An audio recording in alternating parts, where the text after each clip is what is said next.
When did you realize the rich girl was just as broke as you? The email hits while I'm still walking, and it says my scholarship interview is happening today, but my eligibility might not be. I push into the compliance office and find Sienna already there, polished as always, except her phone is in her hand like it is shaking her. A staff member points to 2 chairs. Sit. You have 8 minutes. 8 minutes is nothing. 8 minutes is my rent. 8 minutes is my whole plan. The staff member slides a printed screenshot across the table. It is a Venmo transfer from Sienna to me. The memo reads, print fee. The staff member taps the line where the timestamp sits. Why did she Venmo you first? Before I answer, Sienna's screen lights up again. A Venmo request from her landlord. Memo. Today. She locks the phone fast, like hiding it can make it less real. My phone buzzes next. A new email from the clinic. Subject. Status update. My stomach drops because I know what that subject usually means. It means hours cut. It means I am replaceable. The staff member watches my face change and does not care. We received a report, she says. It says you two coordinated narratives. The door opens. Another staff member leans in and says, the panel is asking if the applicants are still interviewing. The first staff member says, they are. For now. For now is a threat. She pulls up a file on her screen and turns it toward us. A photo of Sienna at the campus print kiosk. Her coat looks expensive. Her bag looks expensive. The caption under the photo reads, applicant appears financially stable. Sienna's jaw tightens. Mine does too, because my card declined at that kiosk first, and hers declined right after mine. My phone buzzes again. Group me notification from our night class. A message from Nolan. Hope the award goes to someone who actually needs it. The staff member points at the clock. 6 minutes, she says. Explain the Venmo, the print kiosk, and the study sessions. My lock screen flickers. Calendar alert. Interview check-in in 20 minutes. My mouth goes dry. Because there is only one award, and someone wants them to believe we are cheating just by helping each other. Sienna turns her phone face down. She looks at me like she is asking a question without words. Stay with me or save yourself. The staff member folds her hands. You can still interview, she says, but if you want a clean decision, you can submit a statement right now. What kind of statement? I ask. The staff member's voice stays flat. One that clarifies you acted independently. My chest goes tight, because I understand the offer. Win by leaving her behind. Sienna leans closer and whispers, my portal is locked. If I lose this, I lose housing. The clock ticks. My phone drops to 2%. And I have to decide what kind of person I am before I even walk into the interview room. I look at the staff member's pen. I look at Sienna's phone, face down like it is ashamed. I look at my own screen, the battery warning pulsing. I am not writing that, I say. The staff member does not blink. Then you accept a pending decision. I accept it, I say. Sienna's shoulders drop a fraction, like she was holding her breath so hard it hurt. The staff member slides a blank form toward us anyway. Then write what happened together. Facts only. Facts only sounds simple until you are broke and everyone thinks your facts are excuses. I pick up the pen. My hand is steady. My chest is not. We are partners for a class project, I write. We split costs when we can. We studied together because the interview is for the same scholarship. The staff member leans forward. And the Venmo? Sienna opens her mouth. I beat her to it. She sent it because both our cards declined at the kiosk, I say. She did not want to owe me. I did not ask her to. The staff member's eyes flick to Sienna. Is that accurate? It is, Sienna says. I sent it first so it would not get weird. The staff member writes something down. Her face stays neutral. Neutral feels worse than anger because you cannot argue with it. The door opens again. The second staff member says they are ready for Devon. My heart slams. It is my name. It is my turn. The staff member points at my folder. Take your documents. Answer questions. Do not add drama. I stand. My legs feel too light. Like they are not sure they want to carry me. Sienna stands too, then stops herself like she is not allowed to move yet. Are you okay? I ask her. She gives me a tight smile. Go. If you miss it, we both lose. Not both, I say. Her smile disappears. That is the point, she says. We both lose. I walk down the hallway toward the interview room. Every step is a question. Every step feels like a camera is on me. Halfway there, my phone buzzes again. The clinic email loads slowly. Then it hits. Employment status. Inactive. My mouth goes dry. Inactive means no pay stub. Inactive means the panel sees me as unstable and stops listening. I push the panic down and keep walking. I cannot fix my job in the hallway. I can only control my next sentence. Inside the interview room, 3 people sit behind a table. 2 staff members and the donor representative. The donor representative is the same blazer woman from the compliance room. Of course she is. She gives me a polite smile that does not reach her eyes. Devon, she says. We will begin. The first staff member asks, tell us why you are here. I breathe in. I keep it simple. I need the scholarship to finish my program without dropping out, I say. My work hours are unstable and my rent is not. The donor representative tilts her head. Unstable how? I want to say, my manager is punishing me for being poor. I do not. I say facts. My clinic reduced my schedule, I say.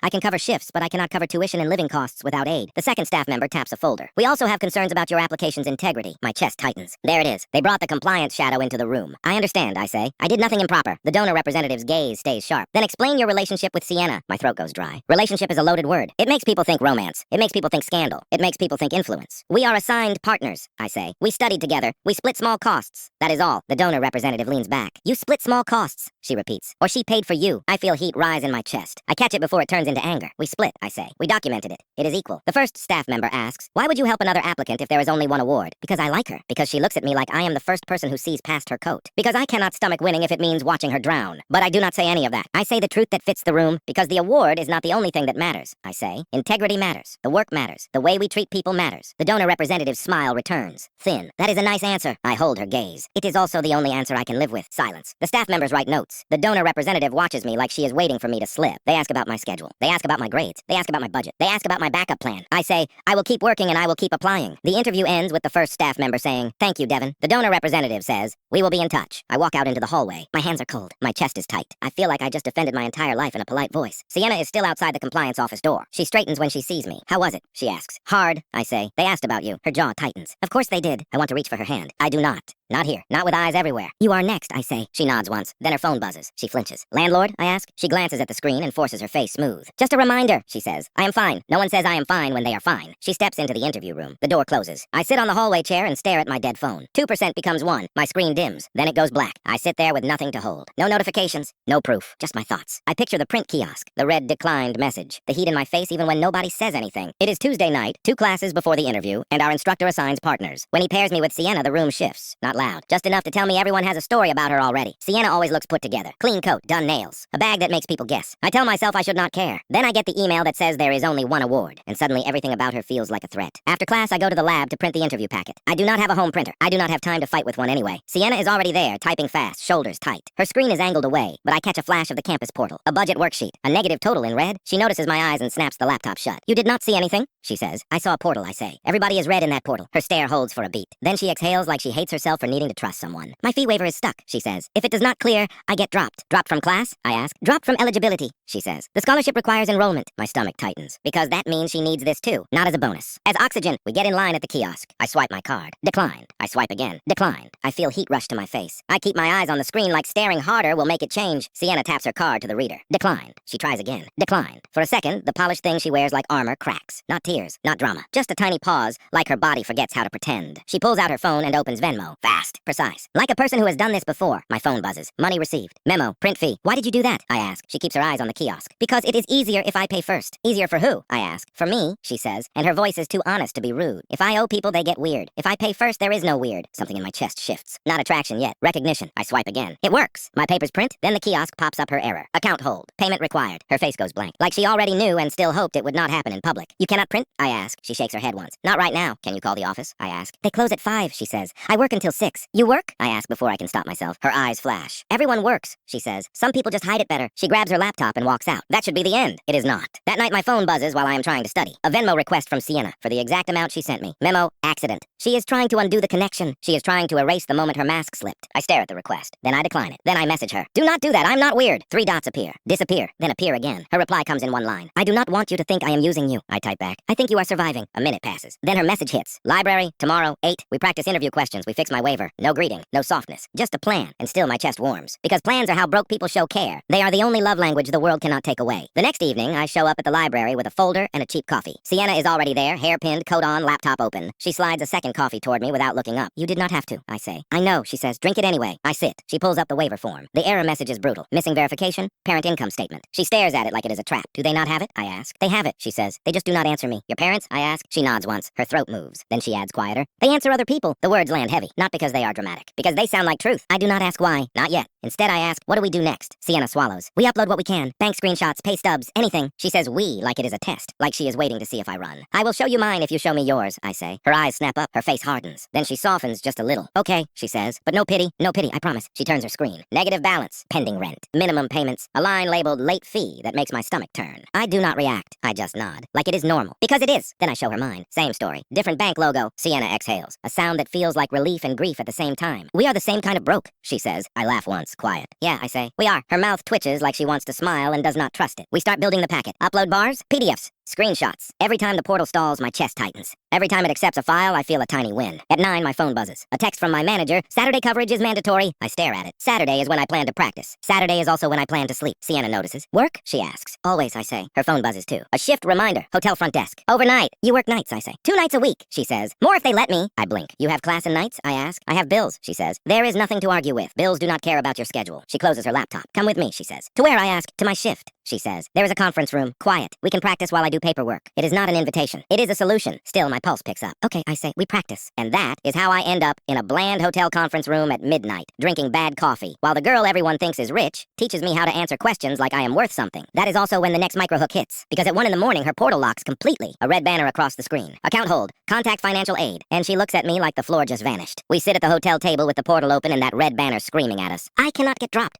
Sienna says. Her voice stays steady. Her eyes do not. What happens if you do? I ask. She looks down at her phone. The landlord request is still there. Memo. Today, I lose housing, she says. I cannot sign another lease without the scholarship. I cannot go home. Why not? I ask. She lifts her gaze, and it is the first time I see fear without polish. Because home is not safe for me, she says. Not physically, just emotionally. It is all performance. I nod. I do not press. Not yet. We print everything, I say. Physical copies do not get locked. The kiosk declined both of us, she reminds me. Then we make it work, I say. At 2 a.m., we drive to campus in the quiet. The streets are empty. The world feels asleep. My stomach is not. The lab is open. The kiosk is there like a judge. We try her card. Declined. We try mine. Declined. I look at my banking app. The pending paycheck has not cleared. My balance is a joke. Sienna opens Venmo again. She does not ask. She just sends. My phone buzzes. Money received. Memo. Please. One word. It hits me harder than the amount. Where is this coming from? I ask. Her jaw tightens. Extra shift bonus. Are you sure? I ask. She looks at me, eyes sharp. Do not make me explain my body to you, she says. The line is strange at first. Then I understand. She means she picked up shifts until she felt hollow. She means she did something exhausting, not illegal. She means she does not want me to see how far she is pushed. Okay, I say. No explanation, but we track it. Equal? She says immediately. Equal, I repeat. The kiosk accepts the payment. The papers print. We staple the packet like it is a lifeboat. At 3:30, we sit on the floor by the outlet, backs against the wall, both of us too tired to stand. Sienna stares at the stack and whispers, do you ever feel like we are asking permission to exist? I swallow. Yeah, I say. Every time I walk into a financial aid office. She huffs a laugh without joy. Every time I walk into any room, she says. I look at her. Her hair is slightly messy. Her coat is still on like she cannot relax enough to take it off. Her hands are red from cold. You can take it off, I say. She shakes her head. If I take it off, I disappear, she says, then stops like she did not mean to say it. The words hang. Disappear how? I ask. She keeps her eyes on the papers. My parents built an image, she says. The image paid for things, then the money stopped, but the image stayed, she swallows. They still go to events. They still smile. They still act like the business is fine. And you? I ask. I cover the cracks, she says. I answer emails. I pay small bills.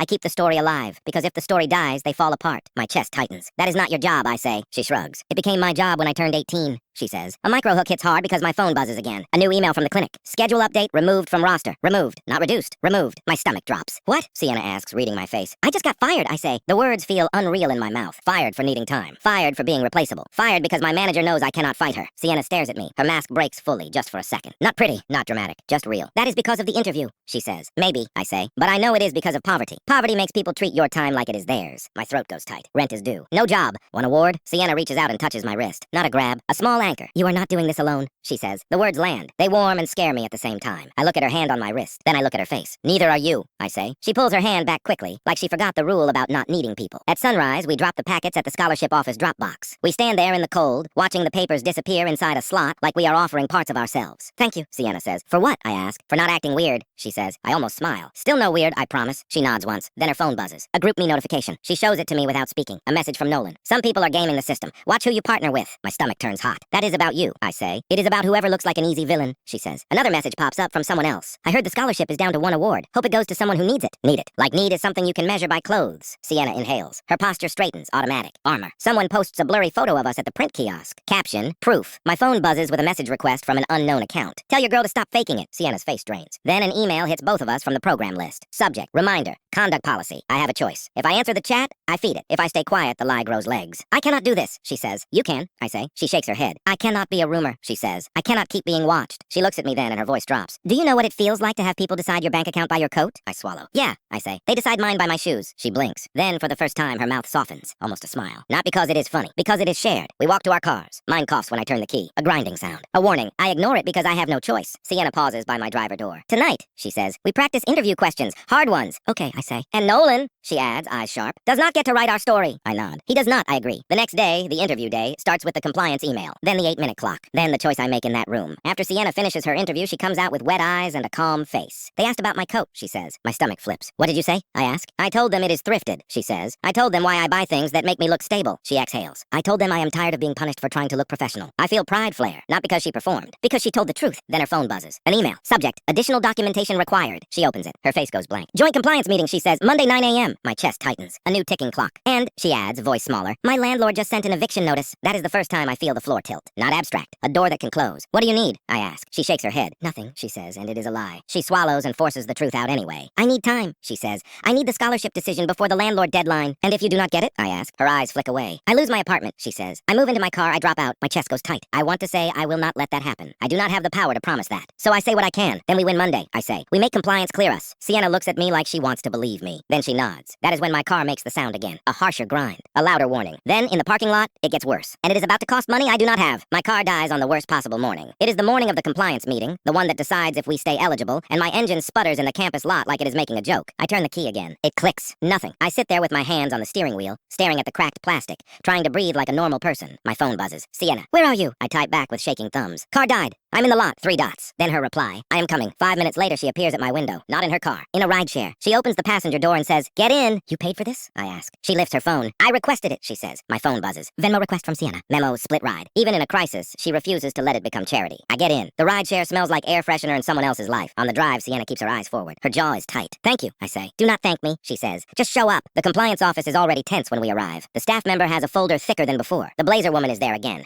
Like she has made this her hobby. The staff member says, "We received additional materials." My stomach drops. From who? I ask. She does not answer. She slides photos across the table. Photos of me and Sienna in the library. Photos of us at the kiosk. Photos of us walking to the parking lot. Normal things. Made suspicious by a caption. Potential inducement, the caption reads. Sienna's shoulders lift. Armor. I look at the photos and feel heat in my chest. Someone is stalking us, I say. The staff member's voice stays flat. Someone is documenting. There is a difference. There is not, I say. The blazer woman leans forward. People notice patterns, she says. And patterns raise questions. Patterns are what you build when you do not have options. Same meals. Same bus. Same free study building. Instead, I breathe. Facts only. We are in the same class, I say. We are partners. We share spaces. That is what partners do. The staff member flips a page. And the Venmo transfers? She asks. Sienna opens her history and slides the phone across. Back and forth. Requests and payments. Small amounts. Consistent memos. Split paper. Split ride. Split coffee. The staff member's eyes narrow. Not in judgment. In focus. These look balanced, she says. The blazer woman smiles like she hates the word balanced. Balanced can be manufactured, she says. Sienna's voice stays steady, but her hands tremble. I do not have the energy to manufacture anything, she says. I am too busy trying to stay enrolled. The staff member looks at her. Your fee waiver remains incomplete, she says. Sienna flinches. I uploaded everything, she says. The staff member taps the screen. It is not enough, she says. The system requires parental verification,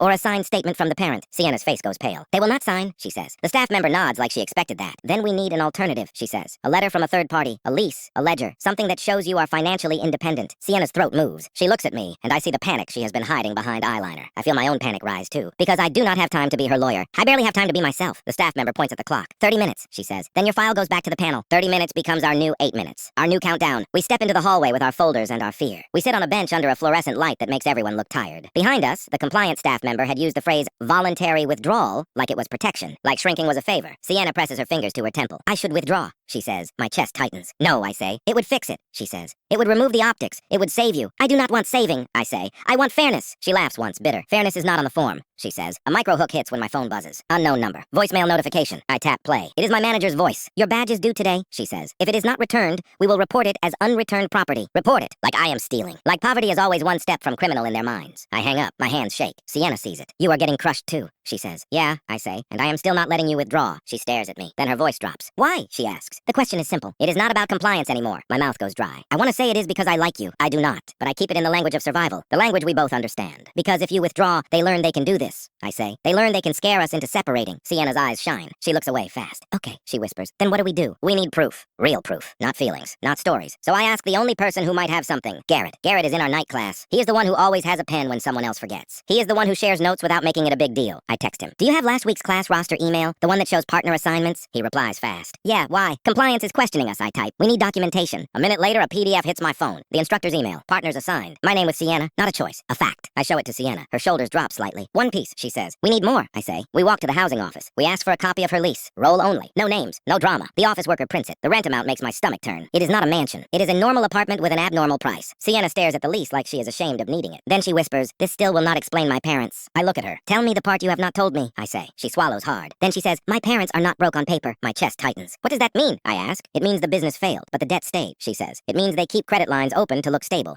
It means the portal thinks I have support I do not have. She hesitates, then adds, it also means they use my name sometimes. I freeze. Use your name? I ask. Her eyes drop. They put a bill on my credit, she says. It was supposed to be temporary. It was not. The words hit like a midpoint reversal. Not just poor, buried. Not just struggling, tangled. That is not okay, I say. She shakes her head quickly. I'm not saying it for pity, she says. I'm saying it because the waiver office thinks I can call home and get help. She laughs without humor. If I call home, they will ask me for money. My chest tightens. That is the real secret. The reason she pays first. The reason reason she refuses to owe anyone. Because she is always owed to. I swallow. Okay, I say. Then we show compliance, you are independent. The lease, your pay stubs, your bank, your credit report. Her eyes snap up. My credit report? She asks. If your name is on debt, it is proof you are carrying responsibility. I say, not receiving it. She stares at me like she cannot believe I just turned her shame into strategy. Devin, she says, voice small. You are good at this. I am good at not dying, I say. Her mouth twitches. A real smile this time, small and tired. We pull her credit report on a public computer. She flinches at the numbers. I flinch too. It is a mountain. Then another micro hook hits. A notification from the campus portal. My account, not hers. Mine. Account hold. Balance due. My stomach drops. Not now. What is it? Sienna asks. My tuition balance just triggered a hold. I say. They can lock my registration. Her eyes widen. That means you cannot enroll next term, she says. And no enrollment means no scholarship, I say. We stare at each other. Two people on two different cliffs. Both cliffs connected. That is the third hit. Not rumors. Not ego. The system pulling the floor out from under both of us at the same time. Sienna exhales slowly. Okay, she says. Then we solve both. How? I ask. She opens Venmo again, then stops herself. She shakes her head hard. No, she says. No weird. I almost laugh, even in panic. Okay, I say. No weird. We find the office. We ask for a payment plan. We do the paperwork. We spend the rest of the morning going from office to office, printing, signing, scanning. We talk to people who say, I am sorry, like it is their favorite sentence. We take numbers. We wait. We breathe in fluorescent hallways. At noon, compliance takes our packet. They do not smile. They do not promise. They just say, we will review. We walk outside. The sun is bright. It feels wrong. Sienna turns to me. Her eyes are tired. Her voice is quiet. You could still win if you let me go, she says. My chest tightens. I step closer. Not touching. Just closer. I am not letting you go, I say.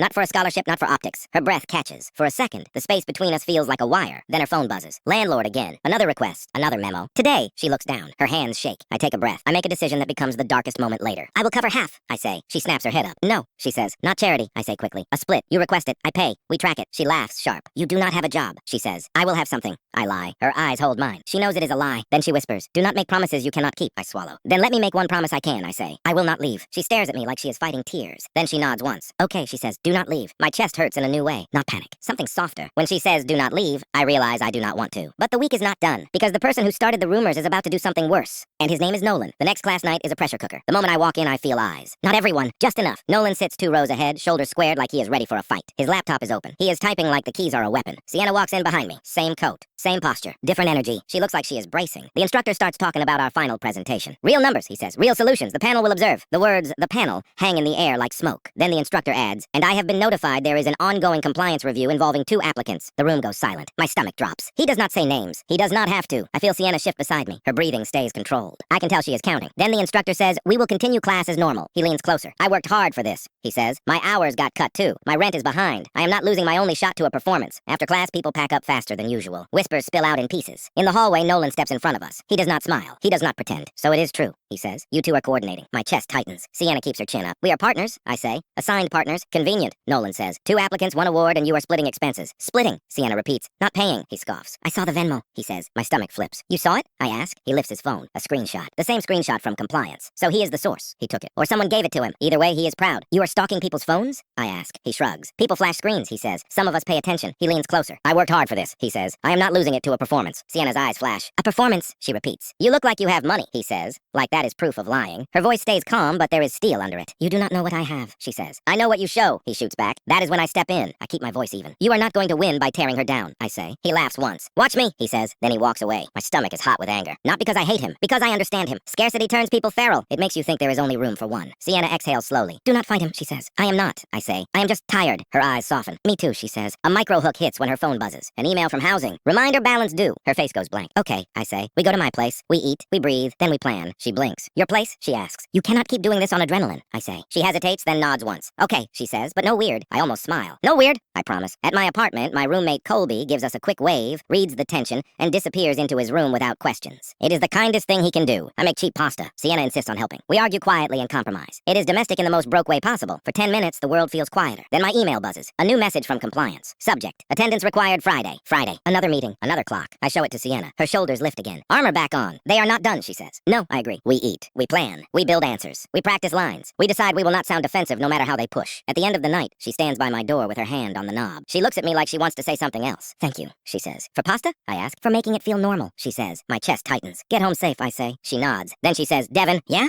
I ask. Her voice drops. If I lose my apartment, she says, I am not not telling anyone. My stomach drops. Why? I ask. Because people treat you different, she says. They look at you like you are contagious. I swallow. Tell me, I say. If it happens, tell me. She hesitates. Then she nods once. Okay, she whispers. She leaves. The door closes. My apartment feels too quiet. Friday comes fast. In the compliance office, the staff member flips through our packet again. The blazer woman watches like a hawk. Then the staff member says, we have identified the reporting party. My chest tightens. Who? I ask. She looks at us. A student, she says. An applicant. Nolan. Sienna's jaw tightens. I feel anger flare. Then the staff member adds, we are not here to punish him. We are here to verify you. Donors do not like risk, she says. Right now, you are the top file on this list. The staff member asks Sienna for documents again. She asks for proof of independence. She asks for proof of housing. She asks for proof of income. She asks questions like every answer is suspicious. Sienna stays calm. She hands over pay stubs from the hotel. She hands over her lease. She hands over her credit report, the one she hates. If you sign, she says, I will recommend you for the award today. If you do not, I cannot stop the panel from treating you like a liability. My throat goes tight. This is not advice. It is a transaction. The blazer woman leans forward. Debt does not equal need, she says. Sienna's eyes flash. It equals reality, she says. It equals responsibility I did not choose. The staff member closes the folder. Your eligibility remains, she says, but the panel will decide. The blazer woman smiles at me. Then she says, we will speak privately with Devon. My stomach drops. Sienna's eyes snap to mine. This is the out, the one she warned about. In the private room, the blazer woman folds her hands and says, you are strong. You are compelling. Donors like resilience. My chest tightens. Here comes the hook. But controversy is expensive, she says. It scares funding. She slides a paper toward me. A statement. 2 lines. It says I acted independently. It says I did not receive financial support from another applicant. It does not mention Sienna by name. It does not have to. If you sign, she says, the panel will consider your application clean. My mouth goes dry. This is the moment. This is the choice. This is the part that will define me. I think of the kiosk. I think of the word please. I think of her saying she disappears without the coat. I think of her landlord request that says today. I push the paper back. I am not signing that, I say. The blazer woman's smile fades. You would risk your award, she says. I would rather risk it than win by lying, I say. The staff member in the corner clears her throat like she is trying to pretend this is normal. The blazer woman nods once. Noted, she says. I walk back into the hallway. Sienna is waiting. Her eyes search my face. I shake my head. No, I say. I did not sign. Her breath shudders out. For a second, her eyes look like they might break. Then she forces them steady. Thank you, she whispers. We leave the building together. Outside, the wind is cold. She turns to me. Her voice is small. I like you, she says. The words hit hard because they are not safe. They are not strategic. They are just true. My chest tightens. I like you too, I say. She laughs once, breathy, like she cannot believe she said it. Then her face changes because her phone buzzes. An email from housing. Subject notice. She opens it. Her face goes pale. They posted a 3-day notice, she says. My stomach drops. A 3-day notice. A deadline with teeth. Come home with me, I say. She shakes her head. I cannot, she says. If you see it, you will feel sorry for me. I will not, I say. She looks at me, eyes shining. Then she whispers, do not promise that. I promise I will not treat you like a problem, I say. She swallows. Then she nods. At her apartment, the place is smaller than I expected. Not bad, just normal. She shows me the notice on the door. It is impersonal. It is cruel in its simplicity. Amount due, it says. A number that makes my stomach turn. I cannot pay that in 3 days, she says. I swallow. I cannot either, I admit. We stand there. 2 broke people staring at a piece of paper like it is a verdict. Then Sienna turns to me and says, I am withdrawing. My chest tightens. No, I say. I will withdraw from the scholarship, she says.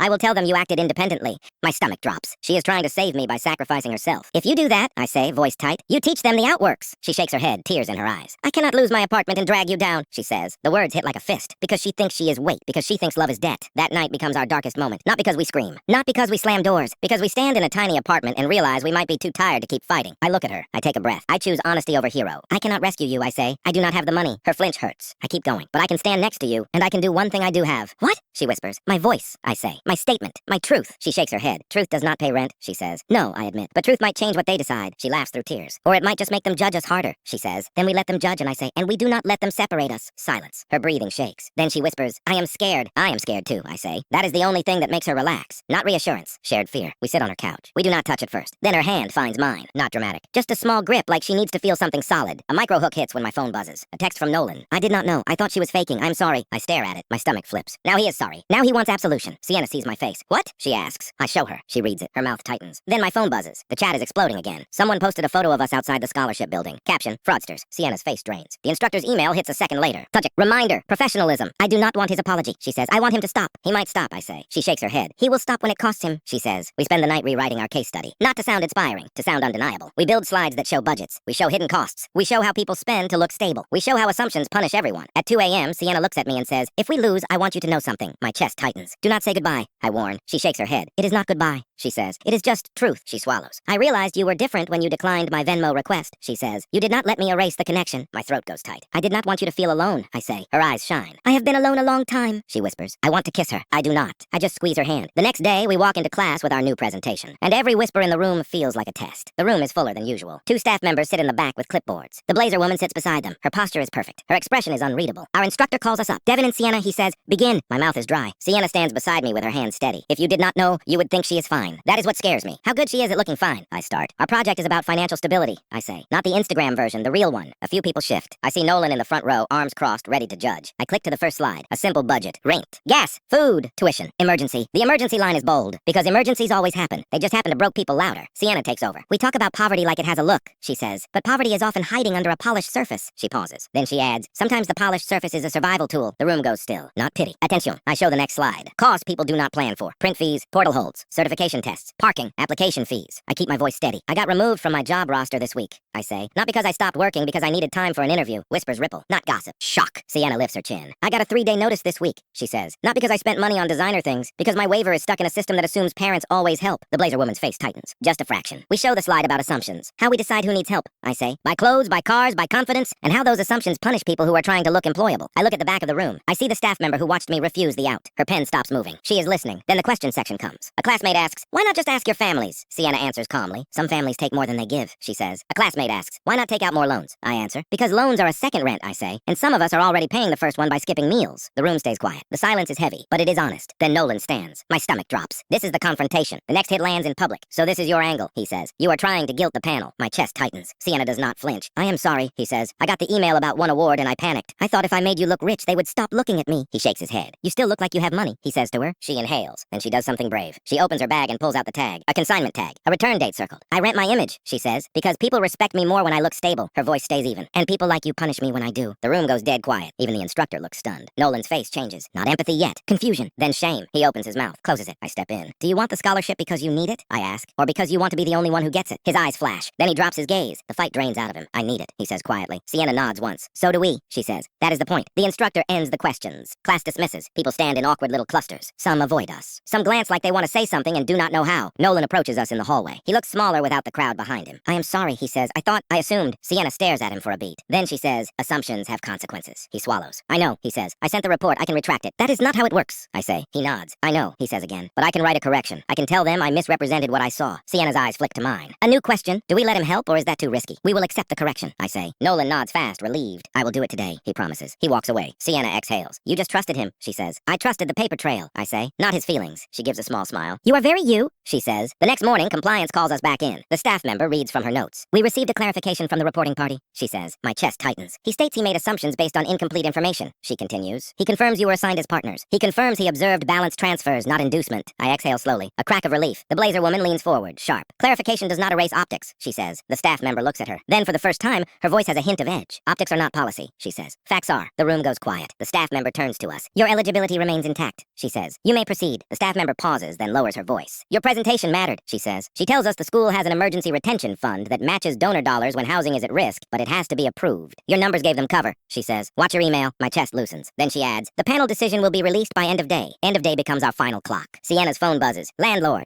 One more request. One more memo. Today, she swallows. If we do not get the award, she loses her place. We walk outside together and sit on the steps. Neither of us talks for a minute. There is nothing to say that makes end of day arrive faster. My phone buzzes. A new email. Subject. Clinic follow-up. I open it with shaking hands. It is not an apology, but it is a lifeline. They offer me per diem shifts. Not stable, but something. I show Sienna. She nods like she is proud of me. Then her expression shifts. She looks at her own phone. A missed call from her mother. She stares at it like it is poison. You do not have to answer, I say. She swallows. I do, she says. Because if I do not, they will take another line of credit in my name. My chest tightens. That ends, I say. She looks at me. Her eyes are tired. How? She asks. By you choosing you, I say. She laughs once, shaky. That sounds like a quote, she says. It is also a plan, I say. She stares at the missed call. Then she does something that feels like a cliff jump. She hits block. My breath catches. I start. I just chose me, she says, voice trembling. I stare at her. Pride hits me so hard my eyes sting. At 4 p.m., the email arrives. We read it together, one line at a time. Congratulations. My heart stops. Then the next line. The panel has elected to fund 2 awards. 2, not 1. I blink. I look again. Sienna makes a sound like a laugh and a sob collided. Her hand flies to her mouth. The email continues. 1 full scholarship funded by donor endowment. 1 emergency retention grant funded through institutional matching. The blazer woman did not win. Facts did. I scroll further. Recipients Devin and Sienna. I sit back hard on the step like my legs forgot how to stand. Sienna starts crying. Not pretty, not polished, just relief. I do not try to fix it. I just sit close. Close enough that she can lean if she wants. She turns and throws her arms around me. Tight. Like she is holding on to the first safe thing she has felt in years. I thought I was going to lose everything, she whispers. I know, I say, voice rough. I know. She pulls back and looks at me. Her cheeks are wet. Her eyes are bright. No weird, she says and laughs through tears. I laugh too. Then I say, we can retire that rule. She nods. We can, she agrees. please. That night, we pay her landlord. Not because the scholarship drops instantly, because the housing office releases the emergency grant for the notice. A real documented program, a chain that makes sense. We eat cheap tacos in my apartment, sitting on the floor because my table is too small. Colby cheers like we won a championship and immediately offers us his last soda. Sienna accepts it like it is a trophy. Later, when it is quiet, she looks at me and says, "You realized, didn't you?" "Realized what?" I ask. She tilts her head. "When you realized the rich girl was just as broke as you?" She says. "I think about the kiosk. I think about the please. I think about the consignment tag. I think about the moment in compliance when I could have signed away my integrity for safety. I realized it when you Venmo'd me first," I say. "Not because you had money, because you were terrified of owing anyone, because you have been paying for other people's comfort your whole life." Her eyes soften. Then she says, "And you?" I swallow. "I realized I liked you when you did not flinch at my declined card," I say. "You just solved the problem. And when you told me you were surviving. You made it feel like I did not have to pretend." She leans in. This time I ask with my eyes first. She nods. We kiss. Soft. Simple. Like an agreement, not a conquest. After she rests her forehead against mine. "Next term," she says. "We do not hide." "We do not hide," I agree. "The scholarship does not make us rich. It makes us breathing room. It makes a future possible. And if you have ever been judged by your coat, your car, your confidence, or the way you carry a coffee cup, I want you to tell me something. When did you realize the person you envied was fighting the same battle?"